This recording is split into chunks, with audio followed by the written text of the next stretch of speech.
Hello money guys पुणी तार आपको स्वागत जनाऊँ बुलबुल ब्लॉग चैलेंज आज डे 183 मैंने मो हाथ पेन होची हेले भी ब्लॉग बनाऊँ मामू पोईटे मैंने भात खाऊँ मुझे खाई खुआई मैंने काजू कदाई खाई खुआ पूरा रेडी है। तो ये उठिली डायरेक्ट गाधे पड़े खाई पड़े खाईदेली कथबार्ता।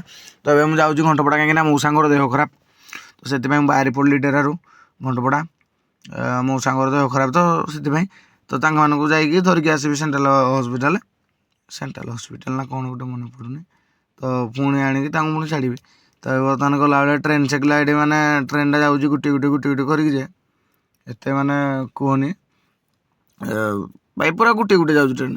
तो से घंटपड़ार मौसा को धरिकी आसिक मुझे पहुँच जाइली मेडिकल टी।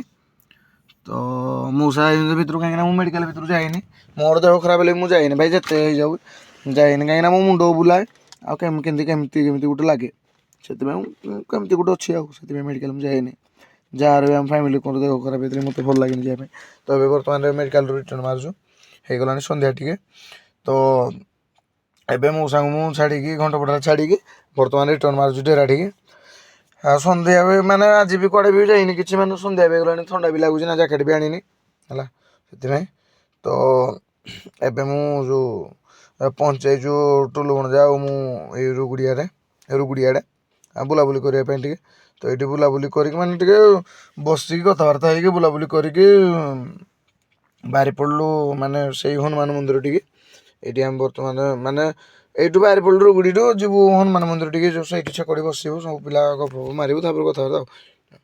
तो चलो से जाकि तो कथा भी कौन भी ब्लॉग बनबी आज भी बनईनी कड़े जाइनी। तो बर्तमान पहुँच जाइए हनुमान मंदिर टी जय हनुमान जय श्रीराम प्रभु। तो गाइस ब्लॉगटा लंबा है ना कौन किसी मैंने कहे मैंने छुट्टिया तो होती निहत। तो रोचे पुणी न्यू ब्लॉग देखा आप रागे तो कमेंट जन भी जहाँ भी किसी तो समस्ते कह जय श्रीराम।